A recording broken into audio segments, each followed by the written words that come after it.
বিসমিল্লাহির রহমানির রহিম। 23শে মার্চ 2025। আলোচনার বিষয়টা হলো বৈষম্য বিরোধী ছাত্রদের রাজনীতি কি এই মাঝপথে শেষ কিনা।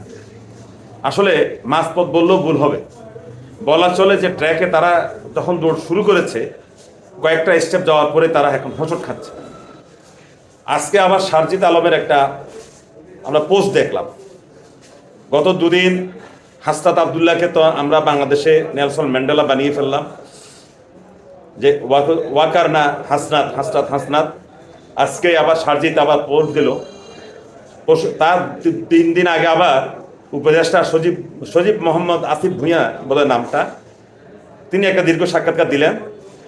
সেখানে তিনি মার্কিন দূতাবাসের কথাটা তিনি বলে ফেললেন।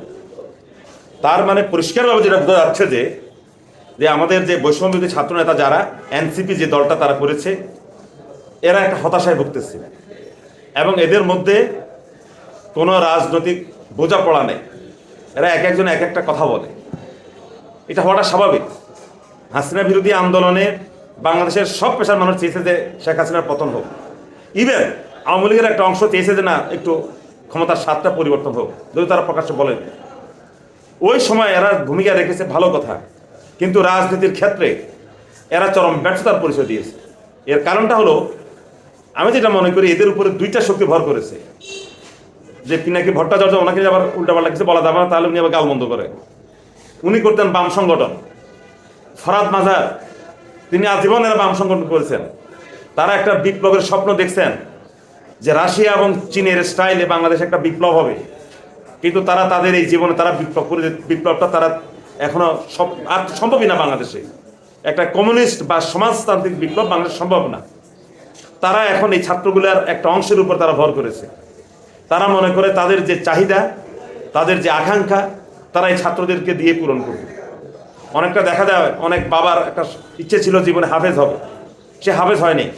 পরবর্তীকালে সে তার সন্তানকে পিটাইয়া মাদ্রাসায় পড়ায় হাফেজ হওয়ার জন্য, কারণ তার নিজের স্বপ্নটা সে তার সন্তানের উপর দিয়ে সে দেখতে চায়। আবার কোনো ইসলামী সংগঠন দীর্ঘদিন বাংলাদেশের ক্ষমতায় আসতে পারেনি, নাম নিলাম না। এরা খুব ভালো মতো চলাফেরা করে, এদের সংগঠন ভালো, সব ঠিকঠাক আছে, কিন্তু তারা ক্ষমতায় আসতে পারেনি। তারাও এই ছাত্রদের একটা অংশের উপর ভর করেছে।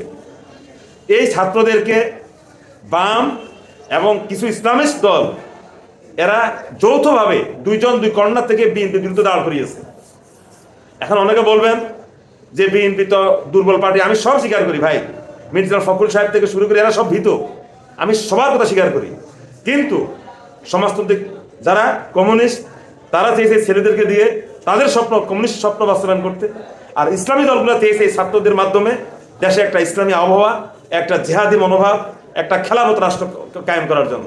কিন্তু এদের কারো যে স্বপ্নটা পূরণ হবে না, এটা তারা বুঝতে চায় না। কারণ বাংলাদেশের মাটি কখনোই সমাজতন্ত্রের জন্য উপযুক্ত ছিল না এবং হবেও না। বাংলাদেশের মাটি, বাংলাদেশের জনগণ কোনো দিনও ইসলামী শাসনের জন্য উপযুক্ত নয়। এত বাটপাট টাইপের মানুষ, এত মুনাফেক টাইপের মানুষ, এত বেঈমান, এত কাফের টাইপের মানুষ, এত কি ফাত্রামি করা জাতি, এত সহজে ভুলে যাওয়া কোনো ঘটনা, এত লুবি জাতি, এত ভেজাল মিশ্রণকারী জাতি, এরা কোনোদিনও ইসলামী শাসন চাইবে না। এখন এই ছাত্রদেরকে দিয়ে ইসলামী শাসন চেয়েছে, যার কারণে এই ছাত্ররা একবার এইদিকে বলে, একবার সেদিকে বলে, একবার আর্মির বিরুদ্ধে বলে, আবার কোথায় যেতে হয়, কোথায় কোন কথা বলতে হয়, এরা সব তালগুল পাকিয়ে ফেলেছে। সর্বশেষ যেটা, এই ছাত্রদেরকে এখন বিশ্রাম দেওয়া দরকার, এদের আর রাজনীতি করার দরকার নেই। আমি মনে করি এরা আমার ছোট ভাই বা আমার সন্তানের বয়স। আমি মনে করি এনসিপি নামক দলটা যা করেছে এনাফ। জাঁকজমকপূর্ণ ইফতার করেছে, আলহামদুলিল্লাহ। জাঁকজমকপূর্ণ মানে কমিটি করেছে, যেদিন ওরা ওদের ঘোষণা দিয়েছে, আলহামদুলিল্লাহ। এই আলহামদুলিল্লাহ পর্যন্ত এদেরকে এখন থাকা উচিত এবং তারা থেমে যাওয়া উচিত।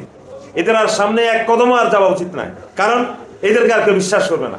আগামীতে এরা বিএনপির সাথে কোনো বৈঠক করলে বিএনপি নেতারা এদের সাথে কোনো কথা বলবে না, কারণ এরা রুম থেকে বের হয়ে গিয়ে এই কথা ফাঁস করে দেবে। সুতরাং আমি মনে করি একুল ওকুল 2 কুল হারিয়েছে বৈষম্য বিরোধী ছাত্র নেতারা। ধন্যবাদ সবাইকে।